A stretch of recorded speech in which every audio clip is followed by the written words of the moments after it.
तो मैं ये गारंटी देता हूँ कि अगर आप इस वीडियो को एंड तक देखते हो तो आपका 2 नंबर तो फिक्स है, चाहे कोई भी एग्ज़ाम देने जाओ। अब आपको यकीन नहीं हो रहा है तो खुद आप वीडियो को देखिए और क्वेश्चंस को खुद देख करके समझिए कि क्या ही क्वेश्चंस आपके लिए सही है या नहीं है। तो चलिए ज़्यादा समय ना लेते हुए इस 25 इंपॉर्टेंट MCQ को शुरू करते हैं। हमेशा की तरह सबसे पहले रिकमेंड करूँगा कि आप इस दोनों प्रश्न का राइट आंसर नीचे कमेंट करके बताइए कि सही आंसर क्या बनेगा। चलिए शुरू करते हैं।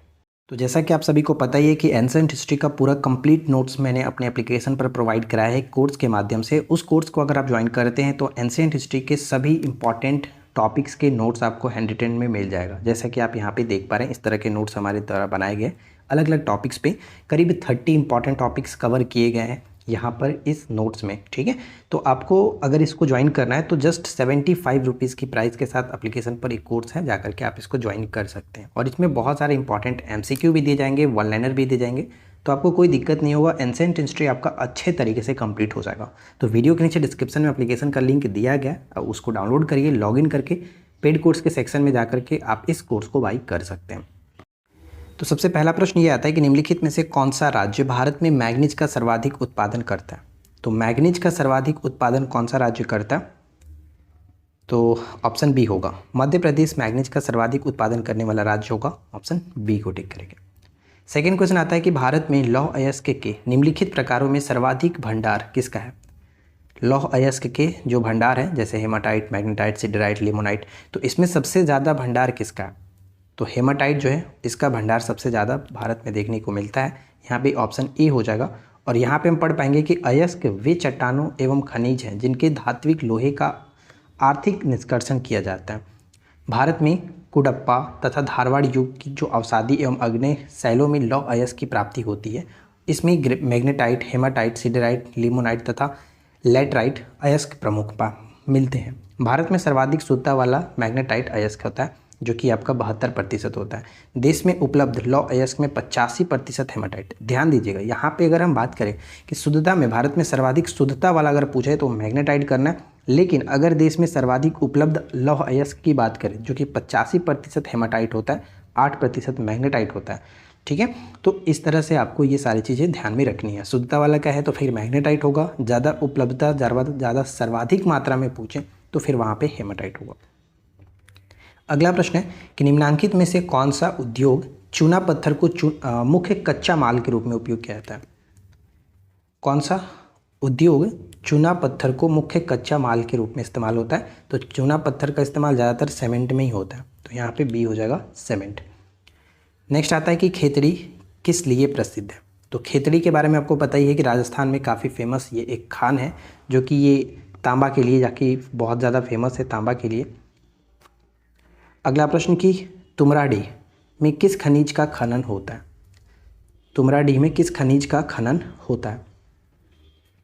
तो तुमराडीह में यूरेनियम का खनन होता है, यहाँ पे डी करेक्ट आंसर होगा। और बात करें कि तुमराडीह पड़ता कहाँ पर है, तो ये ध्यान रखिएगा कि ये आपका यूरेनियम के लिए काफ़ी जबकि फेमस है और जादूगोड़ा से लगभग 24 किलोमीटर पश्चिम में स्थित है, यानी कि एक तरह से कह सकते हैं झारखंड में ये पड़ता है आपका तुमराडीह। राइट, नेक्स्ट देखिए क्या कह रहा है कि भारत का प्रमुख जिप्सम उत्पादक राज्य कौन सा है। भारत का प्रमुख जिप्सम उत्पादक राज्य कौन सा है? तो जिप्सम उत्पादक में हम देखेंगे तो सही आंसर हमें मिलेगा ऑप्शन ए, राजस्थान जिप्सम में, जो कि सबसे टॉप पर है। भारत में सर्वाधिक ज्वारीय शक्ति उत्पादक तटीय क्षेत्र कौन सा है? भारत में सर्वाधिक ज्वारीय शक्ति उत्पादक तटीय क्षेत्र कौन सा है? तो राइट आंसर बन जाएगा ऑप्शन सी, खंबात तट। ठीक है, खंबात की खाड़ी, ऑप्शन सी खंबात तट।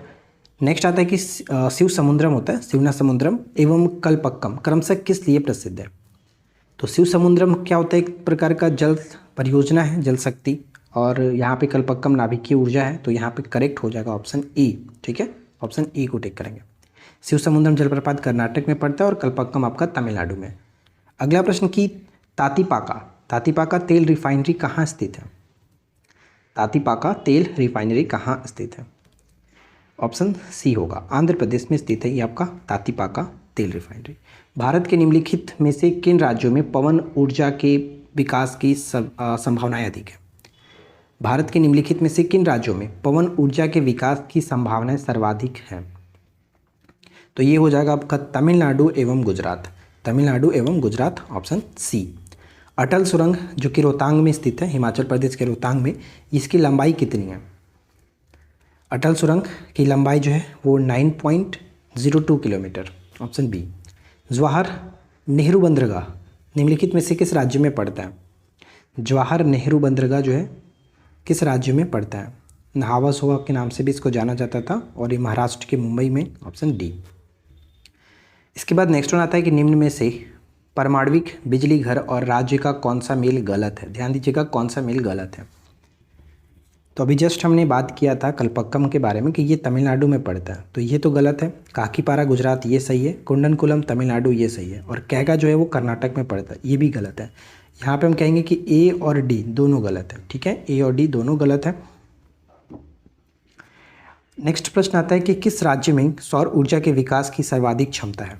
सौर ऊर्जा के विकास की सर्वाधिक क्षमता है, तो सौर ऊर्जा आप देखेंगे तो ज़्यादातर आपको राजस्थान में यहाँ पे करेक्ट हो जाएगा, ऑप्शन सी।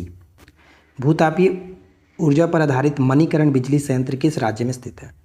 मणिकरण बिजली संयंत्र, तो मणिकरण जो पड़ता है ये आपका हिमाचल प्रदेश में, ऑप्शन बी, हिमाचल प्रदेश। धौलपुर, ठीक है, धौलपुर पावर परियोजना आधारित होगी किस पर? धौलपुर पावर जो परियोजना है वो आधारित होगी, वो गैस पर आधारित परियोजना है, यहाँ पे डी हो जाएगा, ठीक है, धौलपुर। नेक्स्ट आता है कि बीरसिंहपुर जल विद्युत केंद्र निम्न में से किस जिले में स्थित है? किस जिले का मतलब पहले तो आपको राज्य बताना है, और जिले की बात करें तो उमरिया जिले में स्थित है, ये मध्य प्रदेश के उमरिया जिले में, तो यहाँ पे ऑप्शन डी हो जाएगा, ठीक है, मध्य प्रदेश। नेक्स्ट पॉइंट आता है कि भारत में प्रथम न्यूक्लियर ऊर्जा स्टेशन कहाँ स्थापित किया गया था? तो भारत में प्रथम न्यूक्लियर ऊर्जा स्टेशन जो स्थापित किया गया था वो महाराष्ट्र के तारापुर में, सभी को पता ही है, तो यहाँ पे सी हो जाएगा करेक्ट आंसर, तारापुर। बाढ़ सुपर थर्मल पावर स्टेशन किस राज्य में स्थित है? बाढ़ सुपर थर्मल पावर स्टेशन किस राज्य में स्थित है? तो ये आपका बिहार में पड़ता है, पटना से आगे जो बाढ़ पड़ता है वहाँ पर। अनुकूलतम जनसंख्या के सिद्धांत का प्रतिपादन किसने किया था? अनुकूलतम जनसंख्या के सिद्धांत का प्रतिपादन किसने किया था? तो इसका प्रतिपादन डाल्टन के द्वारा किया गया था, तो इसको याद रखिएगा, ऑप्शन ए हो जाता है। नेक्स्ट जो प्रश्न है कि विश्व में प्रथम बार व्यवस्थित जनगणना का श्रेय किस देश को जाता है? तो पहली बार जो व्यवस्थित जनगणना कराई गई थी वो स्वीडन में कराई गई थी, ऑप्शन डी होगा, स्वीडन में कराई गई थी। नेक्स्ट आता है कि जलोढ़ पंख कहाँ निर्मित होता है? इस प्रश्न का राइट आंसर बताने से पहले मैं आप लोगों से छोटा सा रिक्वेस्ट करूंगा कि अगर आप लोगों को क्वेश्चन अच्छे लगे हों, अब तक वीडियो को आप देख रहे हैं, तो प्लीज़ वीडियो को लाइक ज़रूर करके जाएं, चैनल को सब्सक्राइब कर लीजिए इस तरह की रोजाना वीडियो के लिए, इंपॉर्टेंट टॉपिक्स के लिए। तो यहाँ पे सही होगा, जलोढ़ पंख कहाँ निर्मित होते हैं? तो सही आंसर होगा ऑप्शन डी, यानी पहाड़ी के तलीय क्षेत्रों में, ठीक है, पहाड़ी के तलीय क्षेत्रों में जलोढ़ पंख निर्मित होते हैं, और ये बहुत ही महत्वपूर्ण प्रश्न है, ध्यान रखना है। अगला है कि भारत के किस राज्य में गेहूं का सर्वाधिक उत्पादन होता है? तो गेहूं का सर्वाधिक जो उत्पादन होता है वो आपका है उत्तर प्रदेश, ठीक है, उत्तर प्रदेश में गेहूं का सर्वाधिक उत्पादन, ऑप्शन डी। मूंगा रेशम भारत के इनमें से किस राज्य में से संबंधित है? मूंगा रेशम भारत के इनमें से किस राज्य से संबंधित है? तो मूंगा रेशम का संबंध हो जाएगा जो कि असम के साथ, मूंगा रेशम असम के साथ, ऑप्शन डी। अगला प्रश्न कि भारतीय मरुस्थल की एक प्रमुख नदी कौन सी है? भारतीय मरुस्थल यानी जो थार है उसमें एक प्रमुख जो नदी बहती है वो कौन सी है, जो कि उसी में लीन भी हो जाती है, ये जाकर के अरब सागर में गिरती भी नहीं है, उसी में ये जाकर के लीन हो जाता है। तो लूनी नदी के बारे में आपको पता ही है, तो यहाँ पे ऑप्शन बी हो जाएगा। और यहाँ पे जो भी मैंने आपको 25 मोस्ट इंपॉर्टेंट क्वेश्चंस डिस्कस किए वो अलग अलग पेपर में पूछे गए हैं। अब चाहे कोई भी पेपर उठाकर देखो, डेफिनेटली यहाँ से कुछ ना कुछ क्वेश्चंस आपको एग्जाम्स में देखने को मिलेगा। आई होप कि फ्रेंड्स आप लोगों को ये वीडियो और क्वेश्चन अच्छे लगे होंगे। वीडियो पसंद आया हो, क्वेश्चन अच्छा लगा हो तो प्लीज़ वीडियो को लाइक एंड शेयर जरूर करके जाएं, और चैनल पे पहली बार अगर आप आए हैं तो सब्सक्राइब करके नोटिफिकेशन बेल आइकन को ऑल पे सेट कर लीजिए, ताकि इस तरह की वीडियो आपको रोजाना मिलती रहे। और जैसा कि मैंने आपको बताया, एंशिएंट हिस्ट्री का अगर आप कंप्लीट नोट्स चाहते हैं तो आप हमारे एप्लीकेशन पर जा सकते हैं। एप्लीकेशन पर जा करके जस्ट 75 रुपीज़ के साथ आप वहाँ पर के पूरे इस एंशिएंट हिस्ट्री के कोर्स को इनरोल कर सकते हैं। उसमें बहुत सारी चीज़ें आपको मिल जाएगी। तो फिलहाल इस वीडियो में इतना ही, मिलते हैं नेक्स्ट वीडियो में नए टॉपिक के साथ। Thanks for watching, keep watching, keep learning, have a good day.